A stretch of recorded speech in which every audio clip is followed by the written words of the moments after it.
Halo semua, ketemu lagi di channel AM Project. Kali ini saya akan membahas pelajaran prakarya dan kewirausahaan untuk rekayasa kelas 10 dengan judul Perencanaan Usaha Produk Transportasi dan Logistik.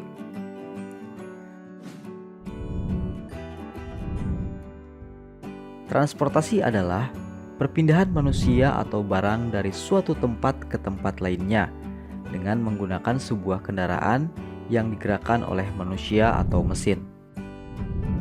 Nah, kita sudah mengenal berbagai macam alat transportasi yang ada di sekitar kita, seperti pesawat, mobil, kapal, kereta. Sedangkan untuk logistik sendiri adalah aliran barang atau jasa dengan tujuan menyediakan barang dengan jumlah, waktu, lokasi, dan biaya yang tepat.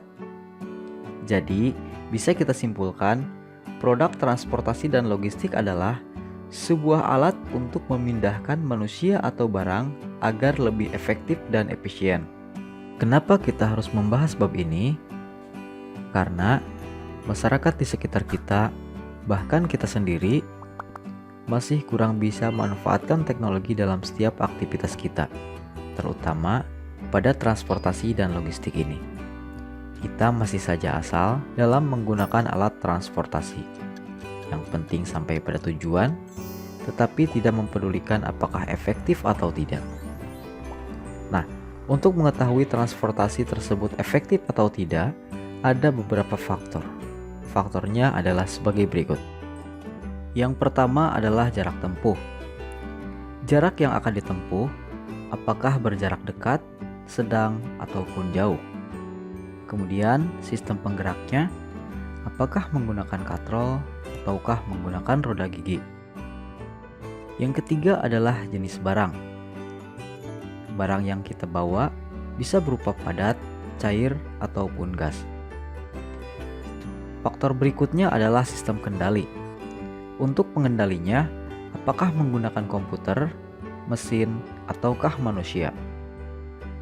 Kemudian sumber tenaganya, apakah mau menggunakan listrik, hewan, ataupun manusia sendiri. Sedangkan yang terakhir adalah medan yang dilalui, apakah melalui udara, darat, ataupun air. Nah, faktor-faktor inilah yang menentukan produk transportasi bisa kita bilang baik atau tidak, harus sesuai dengan penggunaannya. Pada bab ini, kita akan merancang sebuah produk transportasi dan logistik, tentunya berdasarkan masalah yang ada di sekitar kita. Jadi, kita akan membaginya menjadi 3 bagian. Yang pertama, mengidentifikasi masalah, tentunya yang ada di sekitar kita. Kemudian, kita akan mencari solusinya untuk pemecahan masalah-masalah tersebut. Selanjutnya, kita akan membuat prototipenya. Untuk bab ini, kita cukup sampai sketsa saja. Mari kita mulai dari identifikasi masalah yang pertama. Konsumen membeli 4 buah jus buah dalam gelas plastik dan akan membawanya ke rumah. Bagaimana agar konsumen dapat membawanya dengan nyaman dan jus buah dalam gelas tidak tumpah? Oke, bagaimana kira-kira solusinya? Ya, kita bisa menggunakan sebuah wadah seperti ini yang ada lubangnya, agar gelas-gelas pada jus buah tersebut tidak tumpah. Oke, permasalahan yang kedua. Sebuah usaha catering harus membawa 100 buah piring makan dan 100 pasang sendok garpu untuk sebuah pesta kebun atau pesta di lapangan rumput.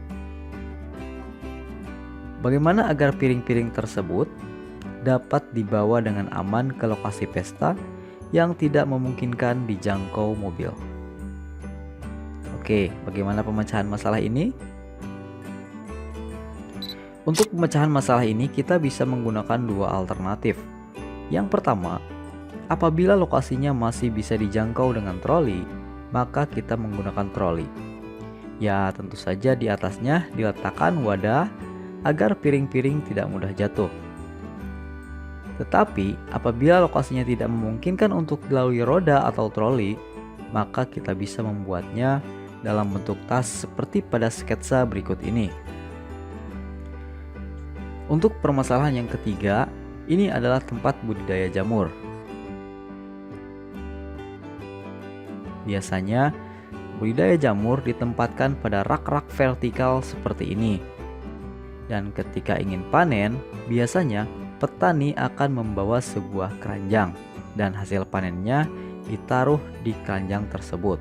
Tapi perlu kita perhatikan, ternyata si petani menaruh keranjangnya di tempat jamur itu akan tumbuh dan jamur-jamur tersebut ditumpuk sampai banyak, baru keranjangnya dikembalikan ke tempat penampungan. Nah, ini sangat beresiko karena jika jamur-jamur tersebut ditumpuk, maka jamur-jamur tersebut akan rusak. Ditambah lagi, dengan meletakkannya di atas tempat penampungan jamur tersebut, bisa membuat jamur-jamur tersebut rusak. Kira-kira, bagaimana solusi pemecahan masalah untuk kasus berikut? Ya, kita bisa membuat sebuah troli, kemudian si trolinya itu kita letakkan keranjang-keranjang, sehingga si petani dalam memanen bisa sekali jalan dan tidak perlu bolak-balik ke tempat penampungan. Jamur-jamur yang sudah dipanen pun bisa langsung diletakkan di keranjang yang diletakkan bersusun seperti pada sketsa berikut ini.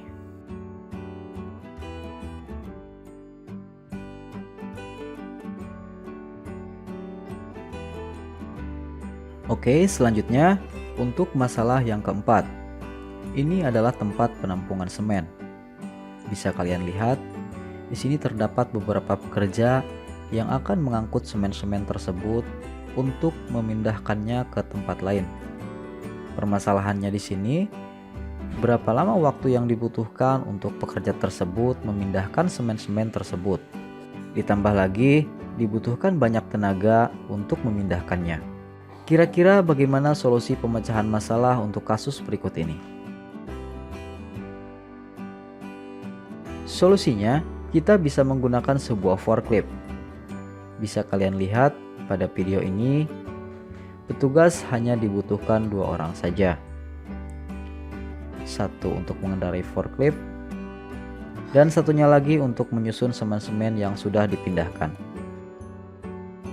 Nah, ternyata dengan menggunakan forklift, proses pemindahan semen-semen yang berat ini sangatlah cepat dan tidak membutuhkan banyak tenaga.